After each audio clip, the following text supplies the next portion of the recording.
Ang katayan ay hindi para sa mga mahihina ang loob, sa mga nangingimi sa dumi o natatakot sa dugo.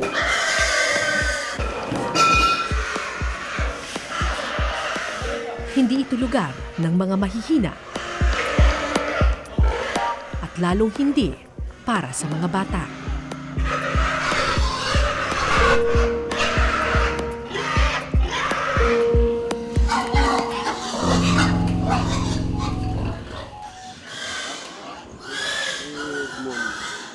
Sa paglubog ng araw at pagkapit ng dilim, kung ang ibang bata nagpapahinga na ng mahimbing, ang 12 anyos na si Raymond nagsisimula na sa trabaho. Eli, dapat mo.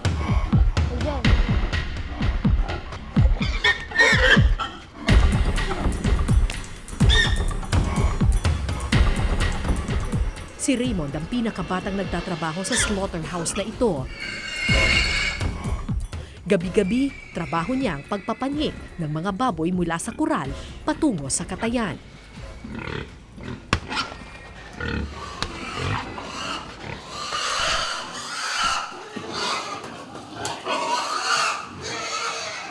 Ito yung unang proseso ng ginagawa dito sa slaughterhouse. Pinapanik nila dito sa parang pasilyo na ito, yung mga baboy.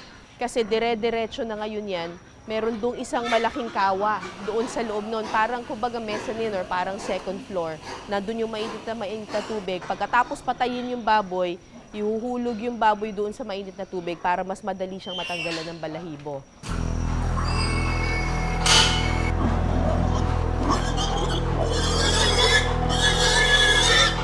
Pitong taong gulang lamang si Raymond nang magsimula siya sa trabahong ito. Mabigat man sa kanya timbang ng ilan sa mga baboy, pilit itong kinakaya ng kanyang maliit na katawan.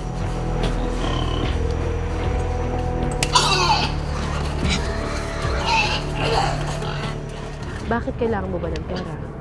Wala po minsan ako pinagbabaon. Minsan wala po kung ano po gusto kong mabili, hindi po ako makabili. Bakit?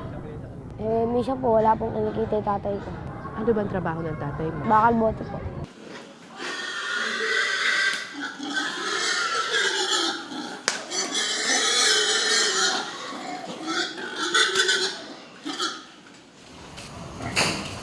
Siyempre, naaawa po ako sa kanya, kaya lang po wala po kaming magawa. Kasi nga po, dala nga po ng kawawalan. Saka sa kagustuhan ko lang pong makapasok po talaga yung bata. Siya na po talaga gumagawa po ng pambaon po niya. Pagsapit ng hating gabi, nagsimula na ang katayan.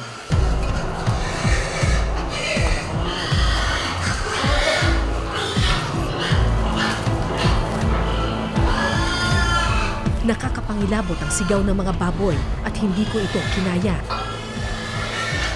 Pero paano pa kaya ang batang si Raymond? Napanatag ang aking loob nang makita ko ang bata sa isang kwartong nakahiwalay sa katayan. Dito hinuhugasan ng bituka at lamang loob ng baboy. Ito naman yung para sa embutido, pambalot ng embutido.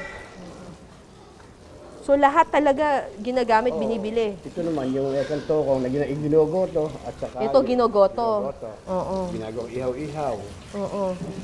Kaya naman kailangan talagang mitikuloso yung pagkakahugas nila at pagkakalinis nila kasi lahat ng parte ng baboy, even yung laman loob niya, ay kinakain. Pero kung akala ko ligtas na ang bata sa nakapangingilabot na katayan, sa dugo at dumi, wala siyang kawala. Minsan po, pag kami pumutok, mahirapan po. May pumutok na ano? Butuka po. 10 hanggang 12 bituka ang kailangang hugasan ni Raymond kung nais niyang kumita ng 40 pesos. At gagawin ni Raymond ang kahit na ano. Isara ang tenga, pigilan ang hininga, alang-alang sa mga pangarap niya. Ano bang gusto mo maging paglaki mo? Kahit doktor po. Doktor ang gusto mo? Kahit gano'n po. Pag nagsisimba ka at saka nagdadasal ka, anong pinagdadasal mo?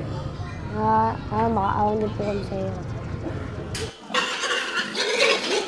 Hindi lang si Raymond ang katangi-tanging bata sa slaughterhouse na ito. Alauna ng madaling araw, dumating si Makmak.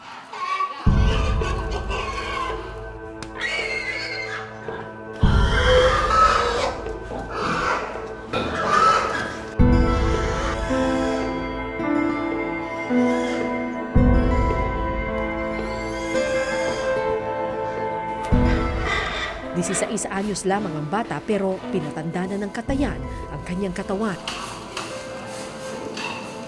Tila ba nilamunan ng dugo at dumi ng katayan ang kanyang kamusmusan. Nakakahawa po. Siyempre, makikita kami baboy na ginaganon. May buhay rin po yun. So, nung una, naaawa ka rin? Oo, yung una po, pero yung tumagal-tagal. Parang wala na akong ano sa bahay. Tulad ni Raymond, pera pambaon sa eskwelahan ang dahilan noon ni Makmak kung bakit siya nagtrabaho sa slaughterhouse. Punong-puno pa siya ng mga pangarap noon. Pero sa pagdaan ng panahon, ang pangarap na edukasyon unti-unting naglaho. Pagkatapos ng grade 2, nagdesisyong tumigil sa pag-aaral si Makmak. Tutulungan ko na lang po yung mga magulang ko at mga kapatid ko. Hindi ka nanghihinayang? No? Nangihinayang po. Kaminsan, sinisisi ko sarili ko. Ako nagkaganto. Kaso lang. Hirap po sa buhay. Pagka walang trabaho si Pago. Wala. Pagka na-standby po, minsan na-standby. Wala kayong makakain. So, ikaw ngayon nagpapaaral sa mga kapatid mo. Oo. Ano ba dati ang pangarap mo, yung bata ka? Pangarap ko po maging ano, maging doktor. Doktor. Oo. Pero ngayon po hindi na po ako umaas. Kasabay nito, nagdesisyon si Makmak na tuluyan na ring kalimutan ang kamusmusan. Kung malaki na po ako na po magdidesisyon sa sarili. Sa tingin mo, hindi ka na bata? Hindi na. Hindi na po ako nagbabarkada sa mga bata. Dagang barkada ako sa mga tatanda. Yung 12, tumigil na ako sa kakalan. Hindi na ako masyado naglalaro. Nagsimula si Makmak sa slaughterhouse bilang tagahugas ng bituka. Ngayon, hindi na lang ito ang kanyang ginagawa. Kasama na rin siya sa mismong pagkakatay.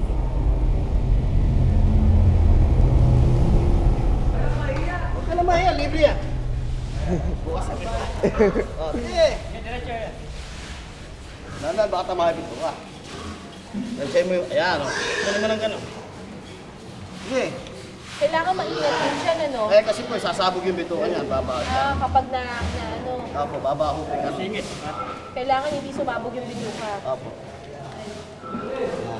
So, dapat kabisado mo yung laman ng baboy niyan. Oo, kasi pagka tinamaan na rin yung laman na maghahanap yung kapitalista, akala kinuha namin. Pagkatapos sumailalim sa pagtuturo ng mga matadero, inutusan si Makmak na sumama naman sa pagtatanggal ng balahibo. Bago kasi hiwa-hiwain ng baboy, kailangan muna itong kalisan o tanggalan ng balahibo.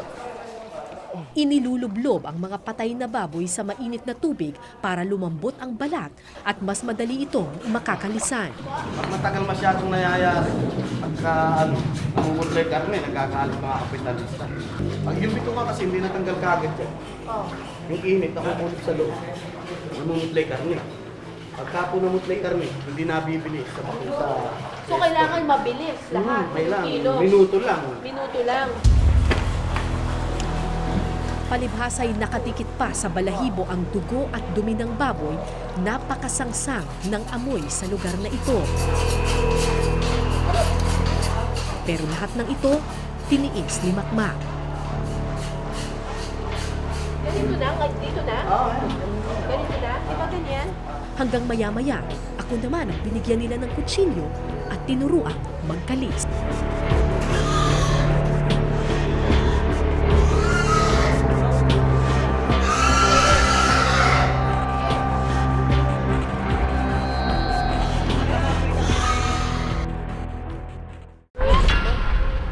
Baboy na po. Gamit ang isang matalim na kutsilyo, tinuruan ako ng mga matadero kung paano magkalis ng baboy. Sa totoo lang, nakakasuka ang amoy ng naghalong dugo at dumi ng baboy.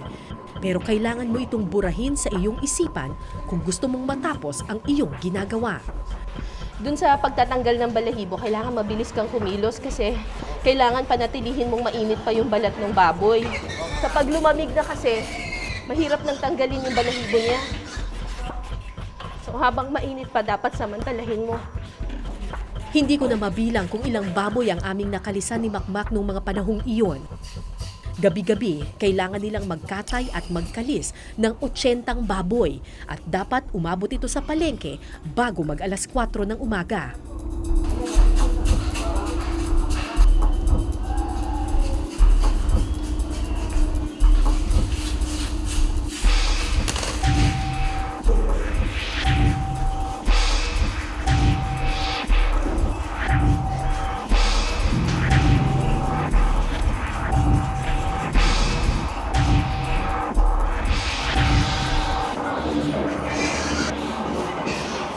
Nang makatay ang huling baboy, akala ko tapos na ang trabaho.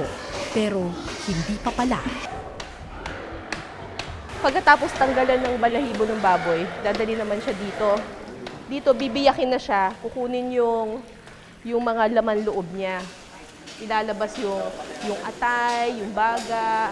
Galing daw yun mula sa lalamunan all the way down hanggang sa intestines. Si Mang Junior Estrella ang pinakamatandang matadero sa slaughterhouse na ito. Tulad ng mga batang sina Raymond at Makmak, 12 anyos lang din noon si Mang Junior nang magsimula siyang magtrabaho sa katayan. Ano kasi tatay ko? Matadero breeding. Matadero ng tatay niyo. Kasi ko, Oh, di ko niya nagkakampanan yung trabaho niya. kaya kayo ang humalili. 58 years old na ngayon si Mang Junior. Halos 5 dekada na siyang matadero. At sa loob ng 46 na taon, ang ingay at dugo ng katayan ang kanyang naging mundo. Pero hanggang saan po yung inabot ninyo sa pag-aaral? Naku, grade 3 lang po. Grade 3 lang. Di pa natapos eh. Ba't po kayo hindi natapos? Gawa nga ako ng kahirapan ng buhay ng araw. Saka marami ko kami. Ganun. Ang kapatid ko, 12. 12 ko kami, ang pag-aaral ay 4 lang. Ako man, gusto ko rin mag-aaral, hindi naman po pwede. Wala ra. Walang kawala. Nung bata po kayo, anong pangarap ninyo? Hindi ko naabot eh. Ano po dapat talaga yon? Kaya Sige nga, ano po artista? Hindi ho. Ano po? Ano po dapat ang gusto ninyo yung trabaho? Kasi yung mga araw na pangarap ako mga abogado nga. Abogado. Sana. Ito ang mga nakikahirapan. Wala ho. Sa pagdaan ng panahon, nasanay na ang ilong, tenga at katawan ni Mang Junior sa ingay at amoy ng katayan. Akala ko tuluyan na rin niyang nakalimutan ang mga pangarap ng nakaraan, pero hindi pa pala. Siyempre, hindi mawawala yung pangarap po yun. Kahit ito pa paano, lalo ulit kung nag-iisa ako. Oo. Naiisip ko yun. Sana kung naging nakuha yung pangarap ko yun. Ako, sakasakaling ganda ang buhay ko, hindi ganito.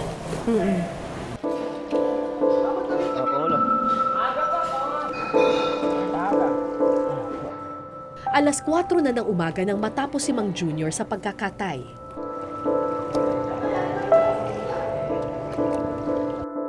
Bakante na ang mga kural, tahimik na ang katayan, at ilang sandali pa, sisilip na ang umaga.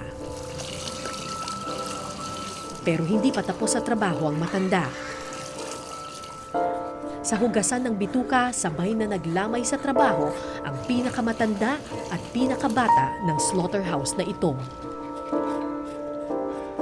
At sa sandaling iyon, nanumbalik ang panghihinayang ni Mang Junior sa kanyang nakaraan.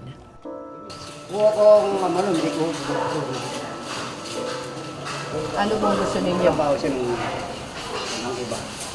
Kung ako ang Para matupad niya ang pangarap niya. hindi dito kasi wala ko sukaran ko.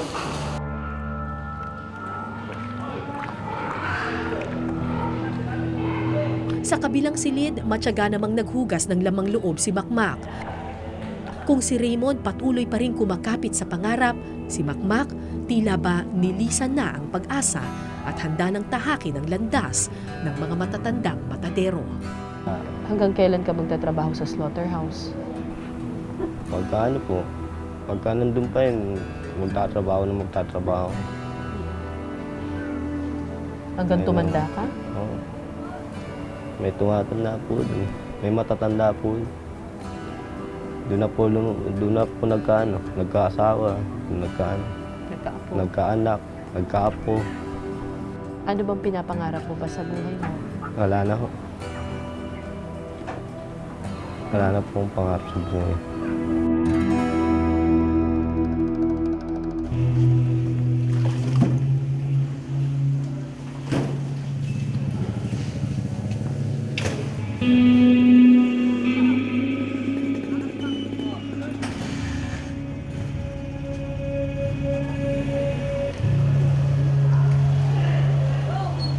Abay na kayo. Alas 5 na ng umaga nang matapos ang trabaho sa Katayan.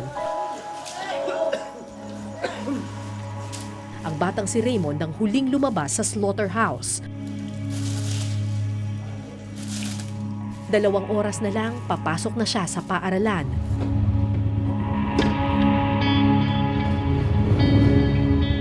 Pero ang pambaon sa eskwela na kanyang pinagpaguran at inasahan, Uy, saan ka pupunta? Uwi na po. Kumita ka na? Hindi pa bukas. Ano yun? Ay, pagkatapos daw po uli ng katay, tsaka daw po bibigyan. Dahil? Nasa palengke daw po yung pera niya. Sa mga may-ari po ng baboy. So, Ulo pa lang po. kailan ibibigay sa'yo yun? Bukas po ng umaga. Ay, ng gabi po. Bukas pa ng gabi.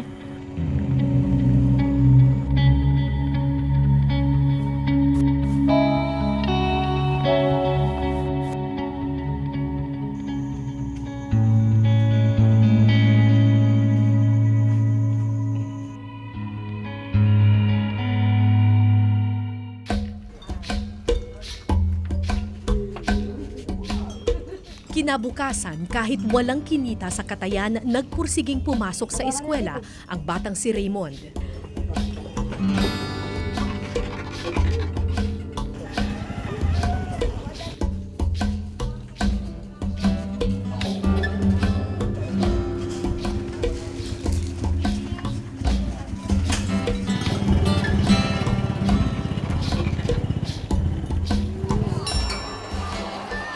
Basahin natin na sabay-sabay. Okay. Okay, next. Okay, very good.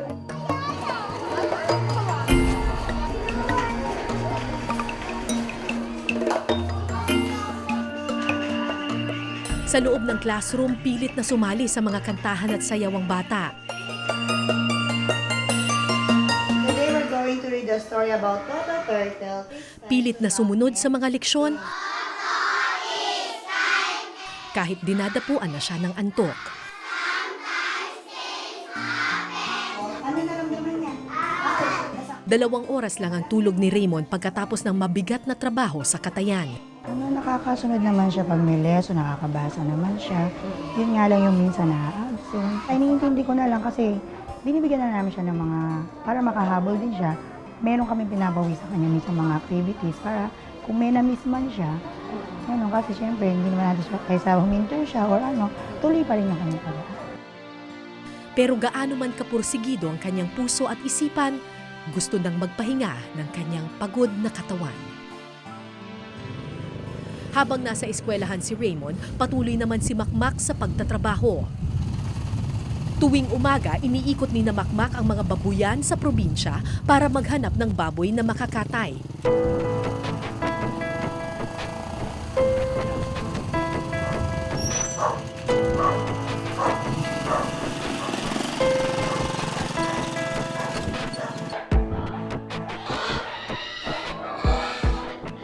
Hindi biro ang manghuli ng baboy. 80 kilos ang bigat nito at minsan bayolente. Oh my God. Hindi naman nakakagat yung baboy, ganun? Hindi naman po. Minsan po pagkainain, nangangagat. Pero po, puro maliliit lang po yun. Mga 114 kasama kolong-kolong. Yun ang mahirap. Hirap po humuli ng bawal pagka.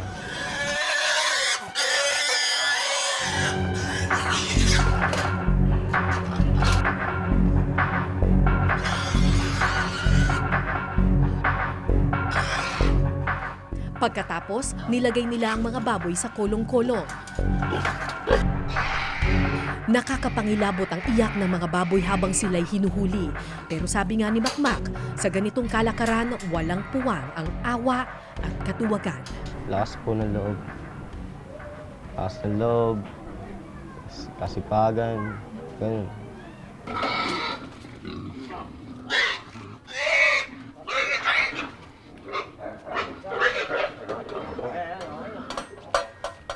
Nang makumpleto na ang 4 na baboy, dinala na sa slaughterhouse ang mga ito.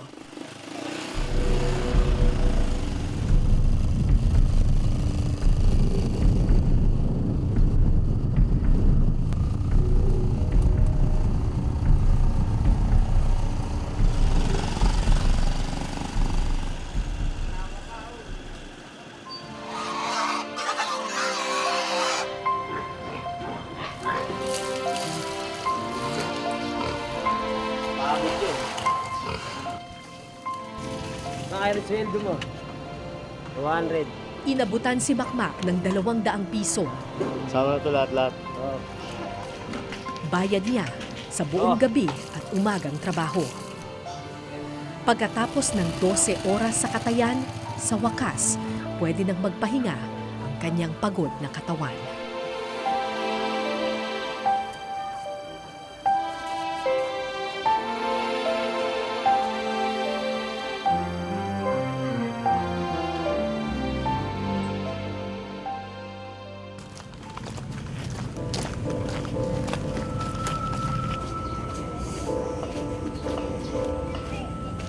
Alas 5 ng hapon, binalikan namin ang 2 batang lumaki sa katayan. Pagkatapos ng pagod at buong gabing pagtatrabaho, may puwang pa para sa pangarap ang batang si Raymond. Si Makmak naman, akala ko bumitaw na sa pangarap, pero hindi pa pala. Hindi man siya nakapag-aral, nabubuhay sa kanyang mga kapatid ang kanyang musmos na pangarap. Yung mga kapatid ko po, gusto ko pag-aral. Makatapos po sila. Kahit na ikaw hindi. Kahit hindi na po ako maasa. Ganito lang po. Talaga pong ganito yung Ang katayan ay hindi para sa mga mahihina ang loob. Hindi ito para sa mga nangingimi sa dumi o natatakot sa dugo. Pero kung may pangarap ka tulad ni na Raymond at Makmak, kung sa'yo umaasa ang iyong buong mag-anak, gagawin mo ang kahit na ano, papatayin ng takot, kakalimutan ng pagod, at yayakapin ang dugo ng marahas na mundo. Ako po si Cara David at ito po ang Eyewitness.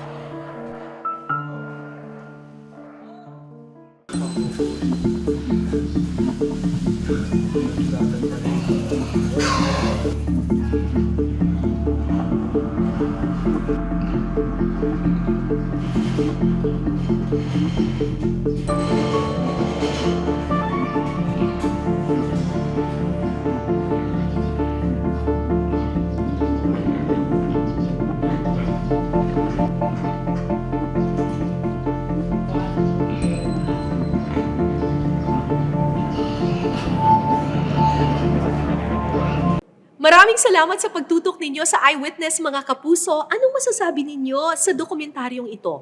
I-comment nyo na yan. Tapos mag-subscribe na rin kayo sa GMA Public Affairs YouTube channel.